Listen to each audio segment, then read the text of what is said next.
Los equipos negociadores de Rusia y Ucrania acordaron este viernes en Estambul intercambiar a la mayor brevedad posible a 1.000 prisioneros de guerra de cada bando, lo que sería el canje más numeroso desde el comienzo del conflicto en febrero de 2022. Así lo anunció este viernes el jefe de la delegación ucraniana, el ministro de Defensa, Rustem Umerov. Asimismo, Rusia anunció un acuerdo con Ucrania para estudiar un futuro alto al fuego y una posible cumbre entre los presidentes de ambos países, el ruso Vladimir Putin y el ucraniano Volodymyr Zelensky. El negociador jefe ruso Vladimir Medinsky señaló que nota que esta propuesta podría ser acogida por su gobierno. El jefe de la delegación ucraniana afirmó que ambos bandos ya han fijado una fecha para el intercambio, pero dijo que no podía revelarla aún.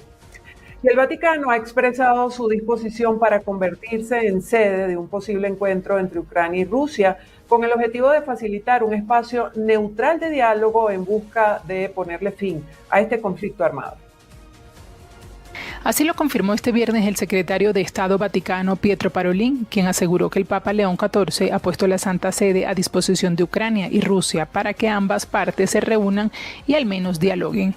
Durante un acto en el que se dirigió a representantes de las iglesias orientales, Parolin explicó que el ofrecimiento responde en primer lugar a la intención de brindar un lugar adecuado para el acercamiento diplomático. Parolin también se refirió al estancamiento de los esfuerzos actuales para promover el diálogo entre ambos países, los cuales se desarrollan en Estambul, señalando que todo es trágico y muy dramático al referirse a la guerra en Ucrania. El secretario de Estado del Vaticano reconoció que las expectativas iniciales apuntaban a un avance hacia una solución pacífica del conflicto, pero advirtió que se está de nuevo al principio. Por otra parte, sobre el conflicto en Gaza, Parolin descartó un rol activo de la Santa Sede en una eventual mediación, asegurando que no cree que se den las condiciones para una reunión a nivel de la Santa Sede. Asimismo, reveló que el vicepresidente de Estados Unidos, J.D. Vance, podría solicitar un encuentro con León XIV durante su asistencia a la misa de inicio de pontificado, pero señaló que el problema es que hay muchísimas delegaciones que han solicitado audiencias con el sumo pontífice. Y el Papa León XIV exhortó este viernes a la comunidad internacional a defender la dignidad de los migrantes y atender las profundas desigualdades sociales que afectan al mundo. Durante un discurso ante los representantes de los 184 países con relaciones diplomáticas con la Santa Sede, el pontífice afirmó que la dignidad del migrante es siempre la misma, la de una criatura querida y amada por Dios. En su intervención, el líder de la Iglesia Católica señaló que el actual cambio de época exige una respuesta firme frente a las injusticias que generan fragmentación social y condiciones laborales indignas. El Papa afirmó además que la Santa Sede no puede eximirse de hacer sentir su propia voz ante los numerosos desequilibrios y las injusticias que conducen, entre otras cosas, a condiciones indignas de trabajo y a sociedades cada vez más fragmentadas y conflictivas. León XIV también instó a quienes ocupan cargos de poder a construir entornos donde se respete y valore la vida humana desde todas sus etapas. El presidente de Ecuador, Daniel Noboa, incorporó en su guerra al crimen organizado a disidentes de las Fuerzas Armadas Revolucionarias de Colombia. El presidente de Ecuador, Daniel Noboa, catalogó como grupos armados organizados a 3 grupos disidentes de la extinta guerrilla colombiana de las FARC. La presidencia ecuatoriana emitió un decreto en el que se menciona al Frente Oliver Sinisterra, a las disidencias Comuneros del Sur y a los comandos de la frontera. En el marco de su guerra contra las bandas criminales, Noboa señaló a dichos grupos como enemigos dentro del conflicto armado interno. Su decisión fue tomada luego del asesinato de 11 militares del ejército ecuatoriano en una emboscada que fue atribuida a los comandos de la frontera, durante un operativo contra la minería ilegal en el sector de Alto Punino, en la Amazonía ecuatoriana. Actualmente los militares investigan una posible filtración de información dentro de las Fuerzas Armadas que permitió el ataque. Centroamérica pierde 17,5 millones de dólares al año debido a la evasión fiscal. Esto según un informe del Comité de Oxford de Ayuda contra el Hambre. Centroamérica encara una creciente crisis de desigualdad agravada debido a que los sistemas tributarios, lejos de corregir las brechas sociales, las agudizan, lo que se evidencia en la pérdida anual de más de 17 millones de dólares por evasión y abuso fiscal. Recursos que, de acuerdo a un informe de la ONG Oxfam, conseguirían en un plazo de 5 años erradicar la pobreza extrema en la región. La organización advierte que lo que denominan como polarización económica en la región tiene dos caras: la acumulación creciente de riqueza de una pequeña élite y la persistencia de altos niveles de pobreza y precariedad para millones de personas, particularmente mujeres, afrodescendientes, personas LGBTIQ+, y pueblos indígenas. La representante de la ONG Oxfam en Honduras, Daisy Ávila, aseveró que las desigualdades son una de las causas estructurales de la pobreza en Centroamérica y lamentó que los sistemas tributarios de la región contribuyan a profundizar las brechas económicas en vez de reducirlas. Es posible revertir esta situación, es posible reducir esta brecha de desigualdad. Para ello se requiere la voluntad política, ¿verdad?, de los gobiernos y también el tema de la transparencia. También señaló que todos los sistemas tributarios centroamericanos son regresivos, lo que significa que en gran medida dependen de impuestos indirectos, como los aplicados al consumo. En promedio, estos impuestos representan un 45,7% del recaudo frente a un 29,8% provenientes de impuestos a la renta y propiedad. Es decir, por cada dólar recaudado en impuestos directos se perciben $1,53 en impuestos indirectos. Casi 20 millones de personas en América Latina sufrieron inseguridad alimentaria aguda durante 2024. Esto de acuerdo con el más reciente informe de la Red Global contra la Crisis Alimentaria, elaborado junto a la Organización de las Naciones Unidas para la Alimentación y la Agricultura. Colombia encabezó la lista de los 6 países más afectados, con 8.8 millones de personas en situación crítica, y entre ellas 1 millón de migrantes y refugiados. La proporción de población afectada por niveles altos de inseguridad alimentaria pasó del 17% en 2023 al 20% en 2024. No obstante, el reporte advierte que países como Venezuela, Cuba y Perú no fueron incluidos en el análisis final, debido a que sus datos no cumplieron con los requisitos técnicos exigidos por la Red Global contra las Crisis Alimentarias para su evaluación. Además de Colombia, los otros países que presentaron crisis alimentarias significativas fueron Haití, con 5.4 millones de personas afectadas, Guatemala, 3.1 millones, Honduras, 1.9 millones, El Salvador, 200.000 personas, y Ecuador, donde la situación impactó a 200.000 migrantes. En total, la cifra regional alcanzó los 19.7 millones de personas en fase 3 o superior, según la clasificación utilizada por la Red Global contra las Crisis Alimentarias. Haití fue el país con el escenario más alarmante. Según el informe, 5.600 personas se encuentran en catástrofe alimentaria fase 5, el nivel más crítico que puede provocar inanición y muerte. El informe alertó que 300.000 menores sufrieron desnutrición aguda, convirtiéndolo en el único país de la región con una crisis nutricional en 2024. En Colombia, el porcentaje de migrantes en situación de inseguridad alimentaria también descendió, pasando del 52% al 37%, gracias a una inflación moderada y mayores oportunidades laborales para quienes cuentan con permisos de protección temporal. Pese a este panorama, algunos países mostraron avances. Guatemala registró la mayor reducción en términos absolutos, al disminuir de 4.3 millones de personas afectadas en 2023 a 3.1 millones en 2024. En Honduras, la prevalencia de la inseguridad alimentaria aguda bajó del 25% al 19%, impulsada por mejores cosechas y una inflación más controlada. Edmundo González Urrutia afirmó que la detención del abogado defensor de derechos humanos Eduardo Torres representa lo que calificó como un nuevo rostro de la política del horror.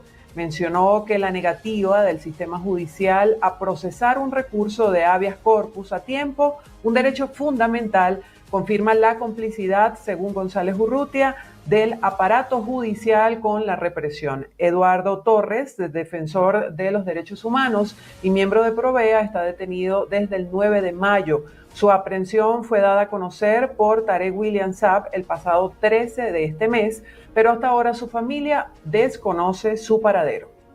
Y según el último informe de la organización no gubernamental Foro Penal, en Venezuela hay 895 presos políticos. Según el balance presentado por Foro Penal, hasta el 12 de mayo del 2025 existen 895 presos políticos. La cifra supone un arrestado más que hace una semana, cuando el Foro Penal contabilizó 894 detenidos por razones políticas. De los 895, 808 son hombres, 87 mujeres, 726 civiles y 169 militares. La ONG indicó que de estas personas privadas de libertad, 890 son adultos y 5 adolescentes. Desde el 12 de mayo, 8 resultaron encarcelados, 7 resultaron excarcelados, 149 condenados, 746 no han recibido sentencia y de 61 personas se desconoce su paradero. Para Foro Penal, el concepto de presos políticos se aplica a quienes permanecen privados de libertad, sin incluir a aquellos que han sido arrestados y liberados posteriormente, o que han permanecido bajo detención de corto plazo, como 48 horas. Desde el año 2014, Foro Penal ha documentado 18.358 detenciones por razones políticas en Venezuela y asegura haber brindado asistencia gratuita a más de 14.000 personas, que tras ser detenidas lograron recuperar su libertad. Además, alertan que más de 9.000 ciudadanos enfrentan restricciones arbitrarias que limitan su movilidad o derechos.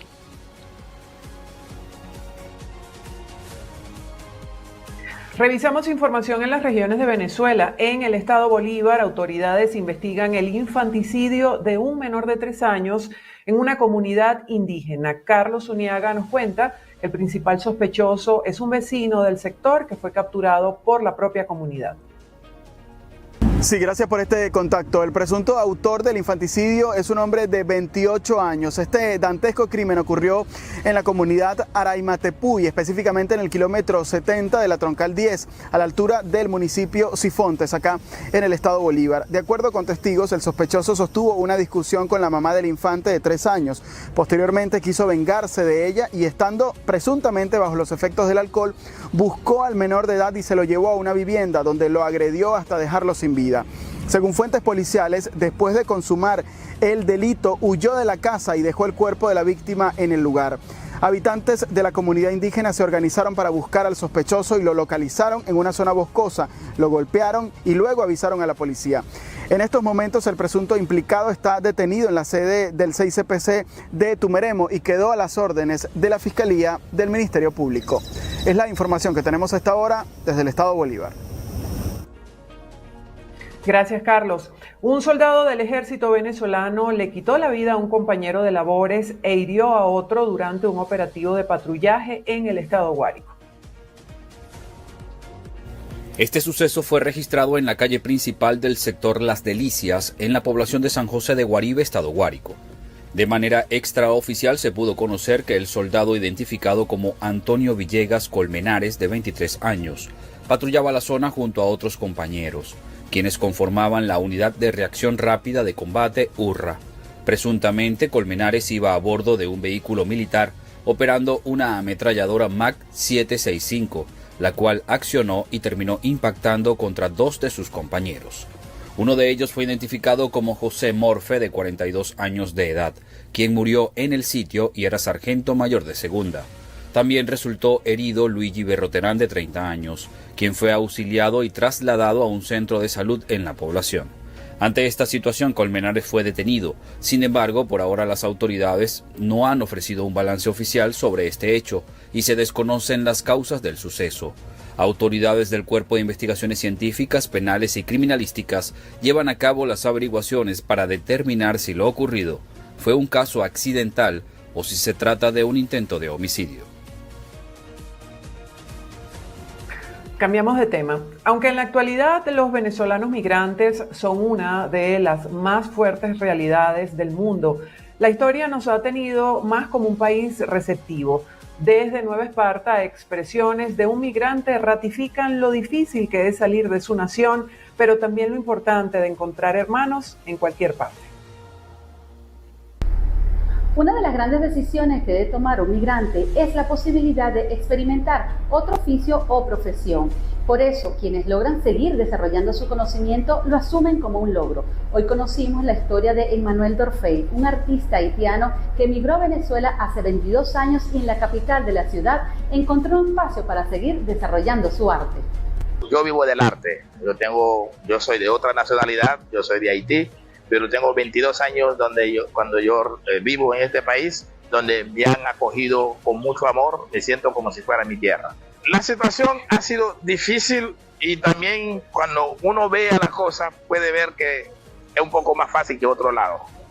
Razón, porque cuando tú ves fácil en otro lado, porque yo hace poco, estuve visitando a Brasil, fui a trabajar allá en Brasil y no cambié Brasil para Venezuela. Yo prefiero venir a vivir en Venezuela porque el nivel de vida, que aunque usted escucha que Brasil es grande, es una potencia, para la clase pobres allá, no hay vida, una vida mejor que aquí en Venezuela. Dorfey es pintor de arte ingenuo, migró por razones políticas, llegó a Venezuela como asilado y mantiene aún esa condición. Se sintió perseguido y pensó que Venezuela tenía en ese momento, 2001, un discurso inclusivo que le llenaría la vida. Adapto al sistema de vida que hay acá.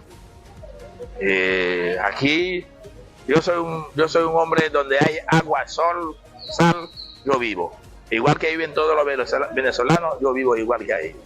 Así que no tengo nada que buscar al otro lado. Este país es un país bello, un país grande, un país maravilloso, un país acogedor, un país que abraza a todo el que llega. Por eso que me gusta este país, donde quiera que llego, todo el mundo me dice, ese es un hijo de Petión, es amigo de Bolívar, y eso me hace sentir como si yo estuviera en mi tierra, recibo mucho amor y con ese amor me contento. Testimonios como estos son los que ratifican que Venezuela siempre ha sido un país de brazos abiertos. Por eso duele las circunstancias que han debido vivir algunos connacionales en diferentes países. En todo caso, nuestro país ratifica que es una nación en donde todos caben y siempre son bienvenidos. Desde la isla de Margarita para BPI TV, Ana Carolina Arias.